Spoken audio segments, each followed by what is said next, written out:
yabona nje la Friday mina ngasingama kunameya inja leyato phansi ngemeya se Friday phansi ngomgodoyo ohlukumeza umphakathi phansi ngomgodoyo nobandlululo phansi umgodoyo imela iFriday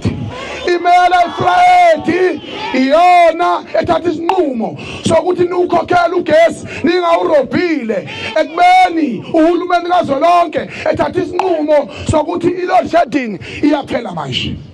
Ngakho-ke mina njengoba ngikhuluma nje angisabi lutho, angisabi kufa, angisabi izinja, angina budget. Njengoba ubona ngingiza nje uthatha ibudget kahulumeni izochashazwa kwenziwa ama talk shows ukube lenkinga ibingekho bebezoza yini njengoba nathi nikhalaza nibhekisa kumasipala ngoba yibono abama accounting officer. Mina ke ngivele ngayijoma zonke impuphu lezi ngafola straight phezulu kade ngikhuluma noRamahoba lo phethe ugesi uthi leyo nto ayikho emthethweni. Ufuna amalunga amabili omphakathi uhamba nawo noma u4 noma u5 noma emakomiti ala amalunga omphakathi engizohamba nawo siyobamba umhlangano noRamahoba and then emva kwalokho uthathile isinqumo ngoba bengimtshena bengambuzi ukuthi within a period of 3 months kusukela manje inkinga yalomgwaqo fuck off isilungile, inkinga kagesi noma kuthiwa nesikwele sini mina njengoba ngingabela amabhinqa ngizokwenza kwenzeke lokho.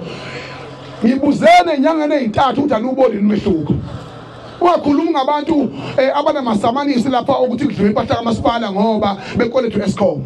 Mina ke ngithi ikhala la Eskom alidudula, athithi ikhala lika Ramahoba alidudula, athithi ikhala ekhulu uRamaphosa alidudula. Ziyakhala manje.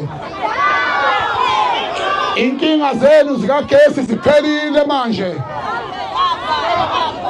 Usho mina upresident wenu wabantu abadla ama cornflakes ongathembele ndawo okodwa futhi oneqiniso okhahlela iminyango ivuleke isivulekeleke ayeye imondlo ayeye phansi ngobandlululo phansi ngamabhuna acindezela abantu abanyama phansi ziyakhala manje.